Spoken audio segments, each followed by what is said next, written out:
నమస్కారం, సుమన్ టీవీకి స్వాగతం.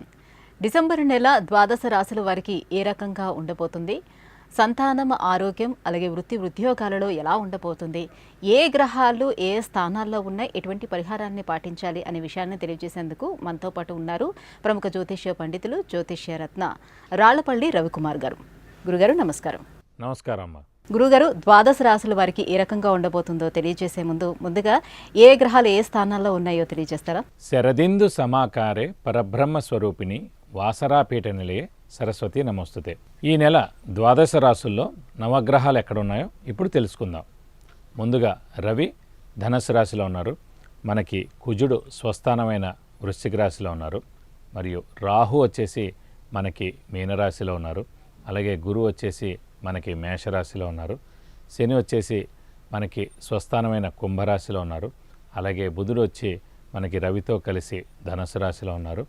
ఇక కేతు వచ్చేసి మనకి కన్యారాశిలో ఉన్నారు. ఇంకా శుక్రుడు వచ్చేసి మనకి స్వస్థానమైన తులారాశిలో ఉన్నారు.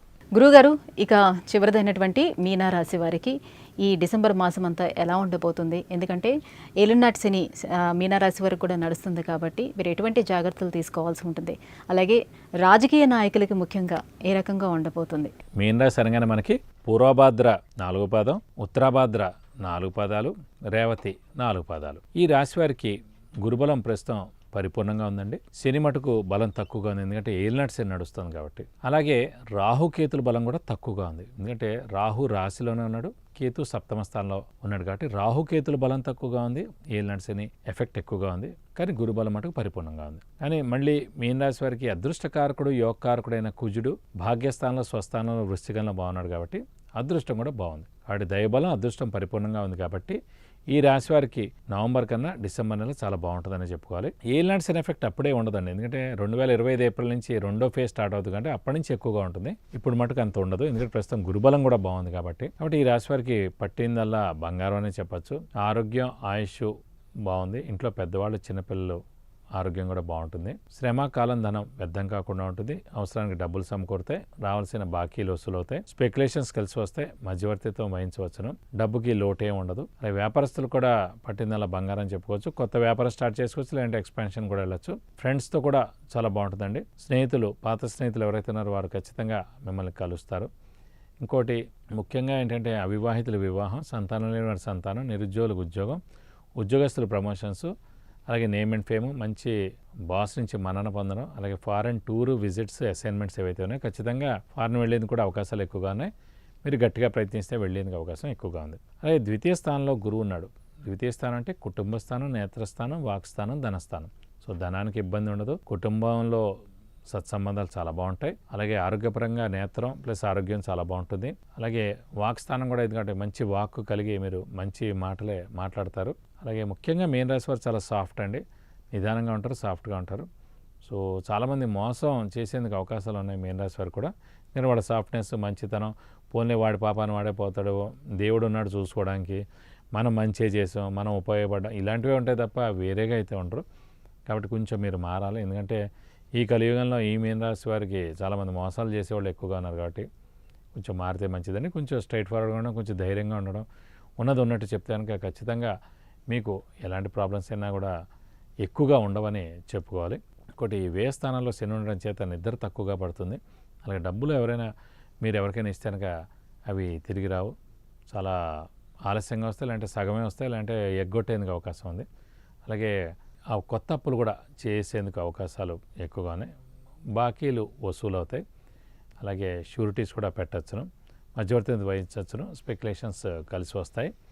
అలాగే ఇంట్లో పెద్దవాళ్ళు, చిన్నపిల్లలు, మీ ఆరోగ్యం కూడా బాగుంటుంది. ఇంకా ఈ మీన రాశి వారికి ముఖ్యంగా గురువు బలం పరిపూర్ణంగా ఉంది కాబట్టి ఏప్రిల్ దాకా ఎలాంటి ఇబ్బందులు ఉండవండి. ఎన్ని ఇబ్బందులు ఉన్నా కూడా ఖచ్చితంగా గురుబలం పరిపూర్ణంగా ఉంది కాబట్టి ఏప్రిల్ దాకా చాలా బాగుంటుంది.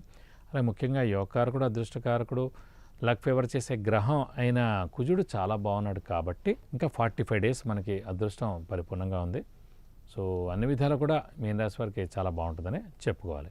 మీన రాశి వారి రాజకీయ నాయకులకి ఎలా ఉండబోతుందంటే ముఖ్యంగా ఖచ్చితంగా వీరు నెగ్గేందుకు అవకాశం ఉంది, ఎందుకంటే యోగకారకుడు, అదృష్టకారకుడు, లక్ ఫేవర్ చేసే గ్రహమైన కుజుడు భాగ్యస్థానంలో వృశ్చికంలో స్వస్థానంలో చాలా బాగున్నాడు కాబట్టి రిజల్ట్ వచ్చే రోజున 3వ తారీఖుకి చాలా బాగుంది కాబట్టి ఖచ్చితంగా నెగ్గేందుకు అవకాశం ఎక్కువగా ఉందండి.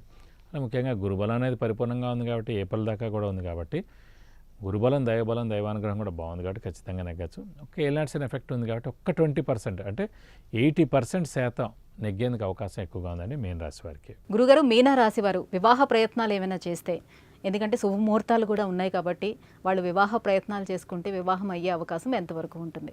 ఖచ్చితంగా ఉన్నాయండి. ఎందుకంటే ద్వితీయ స్థానం అంటేనే కుటుంబ స్థానం. అలాంటి కుటుంబ స్థానంలో గురువు ఉన్నాడు కాబట్టి, గురువు వివాహకారకుడు అయ్యాడు కాబట్టి, గురువు శుభాలకి అధిపతి అయ్యాడు కాబట్టి ఖచ్చితంగా వివాహానికి అవకాశం ఉంది. ఏదైనా సరే గట్టి ప్రయత్నం, మానవ ప్రయత్నం చేసుకోండి. ఇప్పుడు అదృష్టకారకుడు కూడా చాలా బాగున్నాడు కాబట్టి, యోగకారకుడు, అదృష్టకారకుడు, లక్ ఫేవర్ చేసే గ్రహమైన కుజుడు కూడా స్వస్థానంలో, భాగ్యంలో, వృశ్చికంలో చాలా బాగున్నాడు కాబట్టి ఖచ్చితంగా అవివాహితుల వివాహానికి అవకాశాలు ఎక్కువగా ఉన్నాయి. గురుగారు, మీనరాశి వారు ప్రత్యేకించి శని నడుస్తుంది కాబట్టి ఎటువంటి పరిహారాన్ని పాటించుకోవాల్సి ఉంటుంది? ఏ దైవారాధన చేసుకోవాలి? ఎలాంటి పూజలు చేసుకోవాల్సి ఉంటుంది? మెయిన్గా చెప్పుకోవాలంటే ఏలినాటి శని ఎఫెక్టే ఇంకా కొంచెం స్టార్ట్ అయింది కాబట్టి వీలైతే కనుక ప్రతి శనివారం ఉపవాసం ఉండడం, అలాగే వీలైతే కనుక ఒక శనివారం రోజు రక్తదానం చేయడం, అలాగే ఆంజనేయ స్వామి, శివుణ్ణి ఎక్కువగా పూజిస్తే చాలా మంచిది. అలాగే ప్రస్తుతం రాశిలో కూడా రాహు ఉన్నాడు కాబట్టి స్ట్రెస్, స్ట్రెయిన్, మానసిక ఆందోళన, చిక్కులు, చికాకులు ఇవి ఎక్కువగా ఉన్నాయి కాబట్టి వీలైతే అమ్మవారిని కూడా ఎక్కువగా ఆరాధిస్తే మీకు అన్ని విధాలా మంచి చేకూరుతుంది. గురుగారు, డిసెంబర్ మాసం మీనరాశి వారికి ఎలా ఉండబోతుందో తెలియజేసినందుకు ధన్యవాదాలు.